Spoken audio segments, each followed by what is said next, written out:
going to next topic, intellectual revolution in Europe. Due to the changes during the Renaissance period, Europe proceeded from medieval to modern age. Intellectual revolution took place to some period. The society started stepping out of a past ignorance, blind faith, pre-established traditions to be seen. Changes are addressed intellectual revolution. This momentum of scientific discoveries in Europe. This meaning is ये जो timing था, इस timing में क्या किया गया कि Europe ने मिडिवल टाइम से जो मॉडर्न टाइमिंग था उसमें जो सोसाइटी में किस तरह से ब्लाइंड फेथ चल रहे थे, मतलब अंधश्रद्धा थी, जो हमारी कस्टम्स थे, मतलब रीति रिवाज थे और ट्रेडिशंस थे, इन सब में क्या किया गया कि जो पीपल्स अवेयर नहीं है उन्हें क्या करना है, हमें अवेयर करना है। इसके लिए इंटेलेक्चुअल रिवोल्यूशन स्टार्ट हुआ यूरोप में। इस तरह से इंटेलेक्चुअल रिवोल्यूशन में साइंटिफिक मेथड्स का भी यूज किया गया, न्यू टेक्नोलॉजी, तकनीकीकरण के जरिए उसमें और पीपल्स के बीच में, सोसाइटीज के बीच में लोगों को ये जो हमारे ओल्ड ट्रेडिशंस हैं उसमें जो ब्लाइंड फेथ है उसे हमें क्या करना चाहिए, उसके लिए पीपल्स को अवेयर करना। Now next heading is a revolution in political sphere. Revolution in political sphere. In the early stage of beginning of modern period in Europe, many political changes took place due to the various revolution event during 18th to 19th century period, known as the revolution in political sphere. This development of parliament, democracy of England, there was change in form of cabinet. The Bill of Rights here 1689 laid limitation on the power of king. The sovereignty of a parliament was established. Revolution in political sphere, जो हमारा ये modern era time था, उस timing में political sphere में बहुत सारे changes किए गए। उसमें 18 टू 19 सेंचुरी में जो हमारे सोसाइटी में एक पॉलिटिकल रिवोल्यूशन इस तरह से किया गया कि बिल ऑफ राइट्स किस तरह से अपने जो राज्य होते थे, राज्य में क्या करते थे, लोगों के ऊपर अन्याय करना, इनजस्टिस करना, उनके ऊपर थोप देना, इम्पोज करना।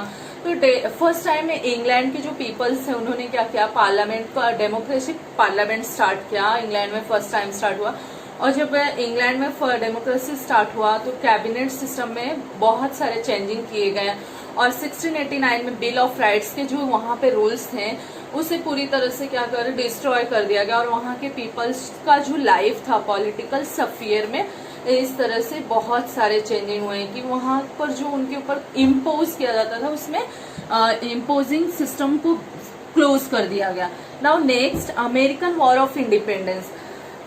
अमेरिकन वॉर ऑफ इंडिपेंडेंस का फील क्यों हुआ, क्योंकि यूरोपियन कंटिनेंट जो थे, यूरोपियन कंट्रीज जो थे, अमेरिकन कंटिनेंट पे क्या करना, इम्पोजिंग करना स्टार्ट कर दिए, इम्पोज करना है और उनके ऊपर मतलब एक बोलने के लिए था कि हम सिर्फ आप दिस कंट्रीज वो लुक फॉर हर, बट वो क्या करते थे उस कंट्रीज के ऊपर अपना इम्पोजिंग करना, जो यूरोपियन कंट्रीज के कॉलोनीज होते थे अमेरिकन कंट्रीज के अमेरिकन कंटिनेंट के ऊपर इम्पोजिंग करना, उनके साथ मतलब इनजस्टिस करना। इस तरह से जो वहाँ के लीडर थे जॉर्ज वॉशिंगटन के लीडिंगशिप में वहाँ के पीपल्स ने क्या किया,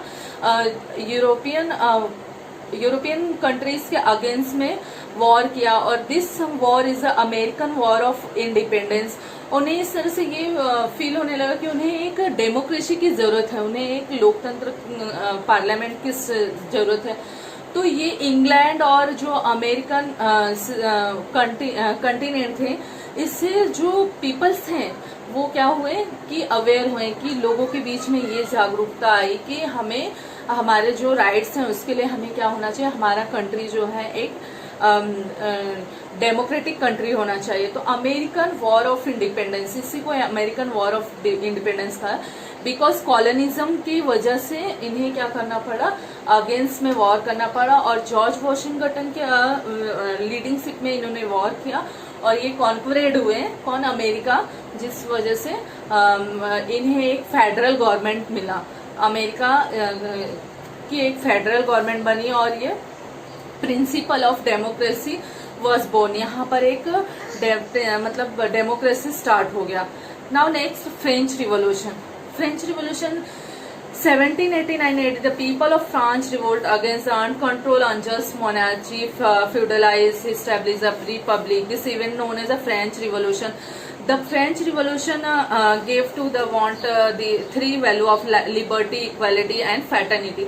जो फ्रेंच रिवॉल्यूशन था उसमें भी क्या था कि पीपल्स के साथ अनजस्टिस किया जाता था, उनके लिए मतलब एक तरह से उनके साथ थोपना, इम्पोजिंग किया जाता था। इसकी वजह से वहाँ के पीपल्स ने रिवॉल्यूशन किया, मतलब क्रांति की कि उन्हें क्या चाहिए, liberty, fraternity and equality, this 3 points, dimensional 3 points, this things. Now next revolution, industrial revolution. Industrial revolution किस तरह से किया गया था? In the latter period of 18th century there were many technological innovation in Europe. There was a production with the help of machines running on steam. The cottage industries were replaced by big factories. Machines came to use instead of a handloom. Transportation. The age of machine began, that is known as the industrial revolution. Industrial revolution में मतलब 18th century के letter में क्या किया गया कि Europe में new innovation किए गए, टेक्नोलॉजी के जरिए नए नए खोज किए गए कि हमें इंडस्ट्रियल किस तरह से क्या करना है, डेवलप करना है। और उसमें फर्स्ट टाइम स्टीम के जरिए क्या किया गया था, प्रोडक्शन किया गया और कॉटेज इंडस्ट्रीज स्टार्ट किए गए, बिग फैक्ट्रीज किया गया। तो this is a revolution, industrial revolution. यही क्या है, industrial revolution. Industrial revolution began in England and spread in other part of west. सबसे पहले स्टार्ट हुआ था ये इंग्लैंड में और उसके बाद इसका स्प्रेड जो है वेस्ट पार्ट में स्टार्ट हो गए हैं। This period England enjoyed industrial prosperity and came to be describe word factory. और ये इंग्लैंड जो है एक प्रॉस्पेरिटी के नाम से जाना जाने लगा और एक ये जो इंडस्ट्रियल रिवॉल्यूशन हुआ था इसे वर्ल्ड हेरिटेज के नाम से जाना जाने। Now next, rise of capitalism. Capitalism का कैसे राइज हुआ?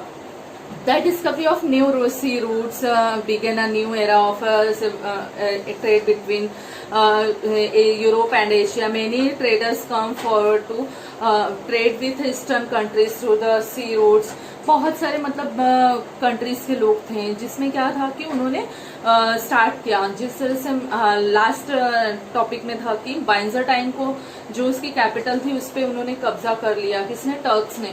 तो एशिया एंड यूरोप ने ट्रेड करने के लिए उन्हें न्यू फाइंड किया रूट्स, तो न्यू रूट्स फाइंड किया और उसके बाद में उन्होंने क्या किया कि न्यू रूट्स फाइंड करने के बाद में इजीली नहीं था उनके लिए, एक इजीली नहीं था सिंगल मतलब अदर कंट्री के साथ ट्रेडिंग करना, शिप्स का यूज करना उनके लिए बहुत डिफिकल्ट था। तो बहुत सारे लोगों ने क्या किया, अपना कंट्रीब्यूशन, अदर कंट्री ने एक साथ कंट्रीब्यूट होकर, एक साथ मिलकर उन्होंने क्या किया, अपने जो ट्रेडिंग था उसे आगे बढ़ाना स्टार्ट किया और इस तरह से ये जो राइज ऑफ कैपिटलिज्म था ये इस तरह से स्टार्ट हुआ। This known as colonism, this tendency colonism lead to rise of imperialism among the European. और यहाँ पर जो है कि अपने जो कॉलोनिज्म के जरिए क्या किया गया, जो यहाँ पे मतलब कॉलोनिज्म लोग थे, जो कॉलोनिज्म मीनिंग इज कि one countries covered from other country. Colonialism meaning इसकी जो एक कंट्री होती है दूसरे कंट्री के ऊपर अपना मतलब राइट्स दिखाना, तो इस तरह से कॉलोनिज्म स्टार्ट हो गया और इसी को कॉलोनिज्म कहा जाने लगा। नाउ नेक्स्ट की उस जो यूरोपियन कंट्रीज थी जो अदर कंट्रीज पे कर रहे थे, कब्जा कर रहे थे, उनके ऊपर कॉलोनिज्म कर रहे थे, तो इसके लिए लोगों ने क्या किया, विद्रोह किया, अगेंस्ट में वॉर किए, तो ये this is a colonialism. Now next imperialism. What is a imperialism? Imperialism means a system which a powerful country control other countries by establishing overall domination and establishing many colonies। मतलब जो विकसित country होते थे, जो develop powerful country होते थे, वो जो अनडेवलप कंट्रीज होते थे उनके ऊपर इम्पोजिंग करना, इस तरह से इम्पेरियलिज्म किया जाना है। This period is a imperialist aspiration at the European nation. और इसी तरह से यूरोपियन नेशंस के मतलब ये जो टाइमिंग था ये इम्पीरियलिस्ट एस्ट्रेशन टाइम था। Imperialist at British East India company in India. किस तरह से ब्रिटिश ईस्ट इंडिया कंपनी ने इंडिया में इम्पेरियलिज्म किया था। There was a competition among European countries for acquiring trade monopoly in India. The British established British East India company 1680 carry out a trade India. Company took a permission from Imperial Jahangir from and established a factory in Surat. The trade between in England was carried out through his company. यहाँ पर क्या किया था British East India company ने जो सूरत के जहांगीर थे उनसे परमिशन लिया था और उसके बाद में यहाँ अपने स्लो अपने ट्रेडिंग को बढ़ाते यहाँ पे पूरा इम्पोजिंग करना स्टार्ट कर दिया। तो इस तरह से उन्होंने यहाँ पे अपना कंपनी जो थी उनकी उसको इम्पोज कर दिया था।